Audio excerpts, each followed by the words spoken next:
কেমন আছেন সবাই? একটা ইনফরমেশন শেয়ার করার জন্য আসছি। তো কিছুদিন যাবৎ ডিপসিক নামক একটি এআই লঞ্চ হয়েছে, যেটা চীনের আবিষ্কার।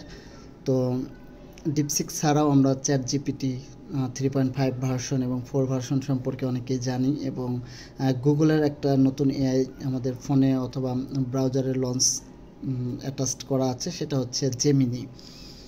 তো গুগলের জেমিনি, চ্যাট জিপিটি এবং ডিপসিক এই তিনটার মধ্যে কম্পেয়ার করলে ডিপসিক বর্তমানে খুব সূক্ষ্ম এবং স্পেসিফিক কিছু ডাটা প্রদান করে, যেটা আপনি ইউজ করলে বুঝতে পারবেন।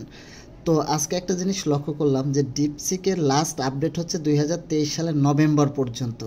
চিন্তা করেন যে আরও প্রায় 1.5 বছরের কাছাকাছি, 1.5 বছর আগে তার আপডেট দেওয়া।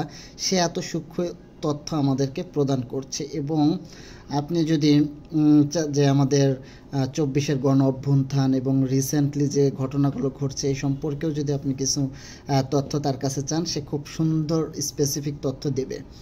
তো 2023-এর নভেম্বরে যদি তার লাস্ট আপডেট থাকে, এবং চিন্তা করেন আজ পর্যন্ত সে আরও কত ডাটা কালেক্ট করেছে, আরও কত আপডেট সে হয়েছে। এখন পর্যন্ত সেটা আপডেটেড ভার্সনটা আমরা পাচ্ছি না, বাট তারা তো কাজ করছে, এটা ব্যাকএন্ডে অনেক কাজ চলছে।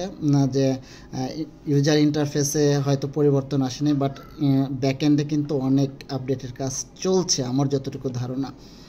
তো এটা যদি নতুন আরেকটা আপডেট ভার্সন অথবা এটার একটা আপডেট আমাদের অ্যাপসে আসে, কি পরিমাণ সূক্ষ্ম ডাটা আপনাদেরকে দেবে, মানে আমরা পাবো, এবং কি পরিমাণ এআই এর মানে ইন্টেলিজেন্ট আর্টিফিশিয়াল ইন্টেলিজেন্সই যে কতটা সূক্ষ্ম হতে পারে সেটা আমরা দেখতে পাবো।